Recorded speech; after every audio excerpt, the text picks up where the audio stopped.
ask you about is what he said last month. He suggested that you happened to turn black recently for political purposes, questioning a core part of your identity. Yeah. Any Same old tired playbook. Next question, please. Thank a union member for the 5-day work week. You better thank a union member for sick leave. You better thank a union member for paid leave. You better thank a union member for vacation time. Hey, welcome back. It's your man Wise, and today I want to delve into an MSNBC interview of mixed race voters who discuss how they really feel about Kamala Harris. But first, where's Kamala's California Valley Girl accent? She's a true shapeshifter, changing her identity to suit her audience. One day she's the daughter of Jamaican and Indian immigrants. The next she's all about her black experience at Howard University. You know, she was out in these streets. Now she's suddenly channeling a Southern black woman. I mean, come on, man. Who is this lady? And don't we have the right to know? The crazy part is she can't defend nor deny any of the gotcha facts they hit her with. She just acts oblivious to it and carries on with her BS. That's how she answers all questions. I am so looking forward to this debate if it ever happens. Remember, there's nothing you can tell us about Trump that we don't already know yet. However, there is a whole heck of a lot about Kamala we have yet to hear.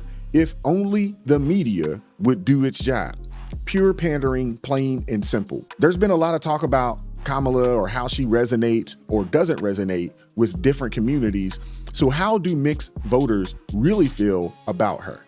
Well, let's see what they have to say. Two or more races. Joining us now, NBC News correspondent and co-anchor of NBC News Daily, Morgan Radford. She sat down with a group of mixed race and multi-ethnic voters to get their take on this election. Morgan, it is great to see you. What did they tell you? Hey there, Willie. Good morning. Look, this was a fascinating conversation, just to say the least. We talked to 6 people across a range of different racial, ethnic, and political backgrounds in my home state, the swing state of North Carolina. And many of them said that, look, the census forms and the boxes on polls, they give them pause, sometimes even panic because of the choices that those boxes force them to make. But even though they said those boxes are getting better and a little bit more inclusive over time, people's perceptions politically can still be pretty narrow. Take a look. I identify as Indian American and white. Hispanic, Asian. They're the face of a changing nation. When anybody asks, I just say I'm black and Puerto Rican. All my grandparents are from a different ethnic background. Multiracial Americans are now the fastest growing racial or ethnic group in the country over the last decade. And their voting power will be significant. In 6 battleground states, the population with 2 or more races has surged by more than 200%. Wow. Including here in North Carolina's Mecklenburg County. Can you raise your hand if you are a Republican, Democrat, Independent? Does the way that you identify racially impact your politics, or specifically how you plan to vote this election? Absolutely. How so? I'm not going to lend my support behind someone who does not support people who look like me. I don't think he sees me as who I am. Former President Donald Trump. Yes. And what about the rest of you? I just don't think that Kamala Harris has anything vested in the air finger quote black or Hispanic experience in so much as it would be identified by anybody that lives in those communities. You're saying you don't think that she can help black or brown people? No, I mean, going to Howard don't make you black.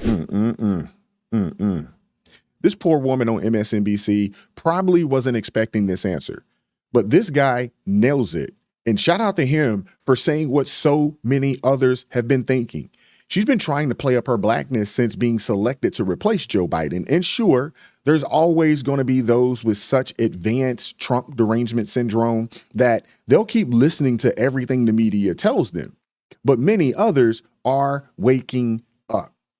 You don't just become black because it's political convenient, like the lady down in Mississippi who was the city council member, called herself the first African-American city council person to be, elected down in Jackson, Mississippi, only for us to find out that her mother is Filipino, her father is Mexican, but yet she got in on the backs of black people identifying as a quote unquote African-American.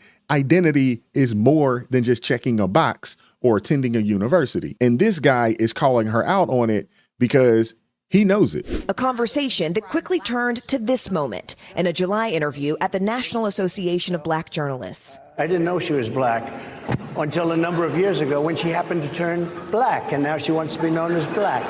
So I don't know, is she Indian or is she black? What did you think when you heard those comments? Highly offensive. I mean, I think probably every multiracial, mixed race, biracial person has had the experience of someone else telling them that they are not something enough. I think it's kind of triggering, right? I think it is impossible to be biracial in America. And I think that it requires that you're covering all bases at all times. And it requires constant recognition of both identities. And I think when Donald Trump says stuff like that about Kamala Harris and implies that she's like picking a race for political advantage, it's tapping into an incredibly familiar sentiment that I think everyone on this panel can understand. Yeah, well, Kamala's built her entire career on shifting identities to suit her political ambitions. I mean, it's like watching a political version of Where's Waldo? But instead of searching for a striped shirt, you're trying to figure out who Kamala is today. At first, she was all about being the first Indian American senator. And everyone was like, wow, that's groundbreaking. Then, like a magician pulling a rabbit out of a hat, she suddenly became the first black vice president. And this whole you can't be biracial in America thing, come on, man, cut it out. The last time I checked, the American people chose a black man to be president, and they're so obsessed with racial identity, it's all race baiting, in my opinion. The problem isn't that it's hard for a biracial person to live in America. That's not the problem at all, in my opinion. The problem is that politicians like Kamala play identity politics just to gain votes instead of standing on their principles and policies, of which she actually has none. And what's even more frustrating is that they're trying to make it seem like Kamala's being attacked for a race, when in all actuality, she's just being called out for her lack of authenticity. People aren't questioning her because of her race. They're questioning her because she's been inconsistent and disingenuous. And if we can't trust her to be honest about who she actually is, how can we trust her to lead this nation? Just take a look at this speech she gave recently from 2 different cities across the country. Thank a union member for sick leave. You better thank a union member for paid leave. You better thank a union member for vacation time.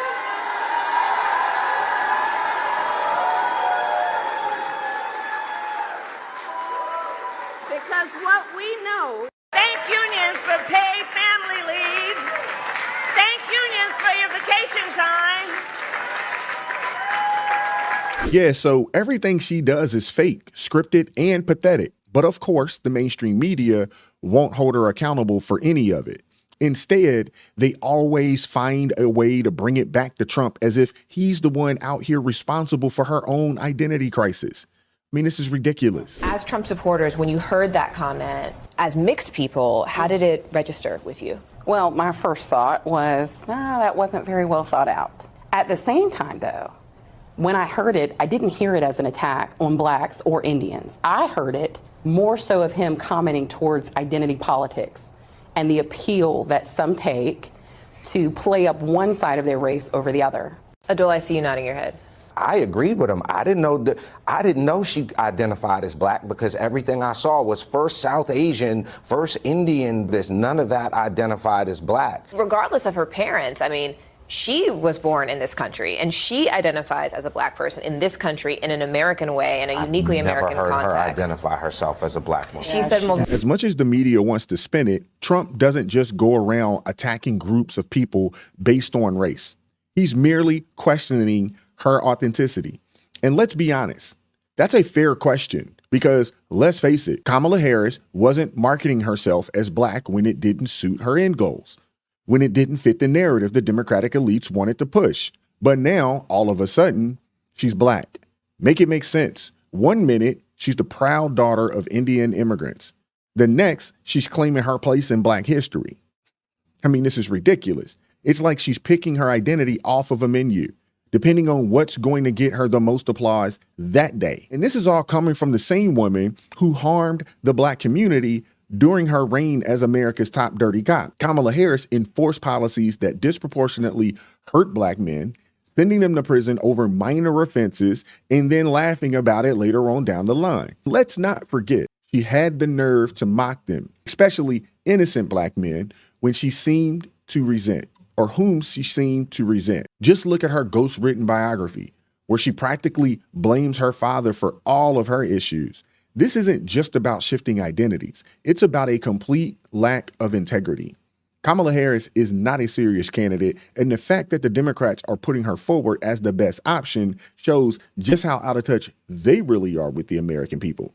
They're banking on her being a symbol of progress, but in reality, she's the embodiment of hypocrisy and political opportunism. Sometimes she's a black woman. I've never heard it. But I'm black. Yeah. And I'm proud of being black.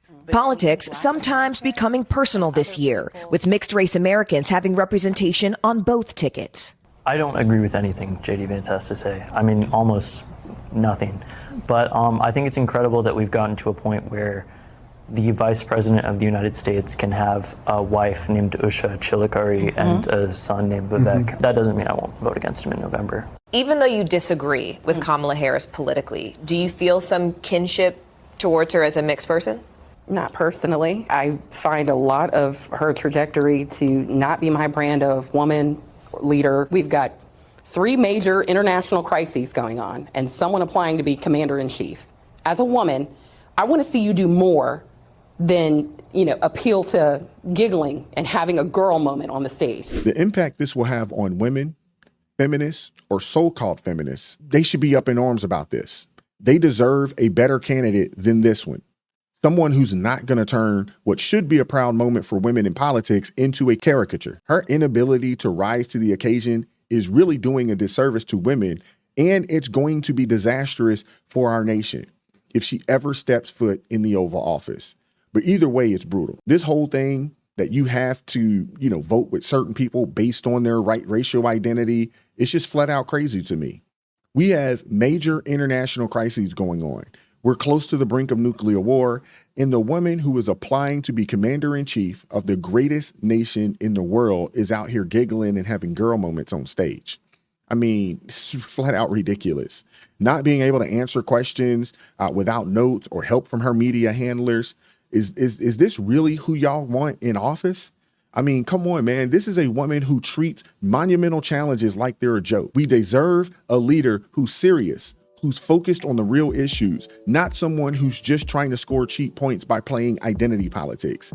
Kamala Harris isn't that leader. She's more interested in playing roles and putting on a show than actually doing the hard work of leading this country. It's like she's always in campaign mode, never in leadership mode. And honestly, it's insulting to all of us that she thinks we're going to fall for it. But let me know what you guys think. Is this really the best that the Democrats have to offer? Like, share, subscribe to the channel. Drop me a comment. I'm looking forward to hearing from you guys. Consider joining the ARP family.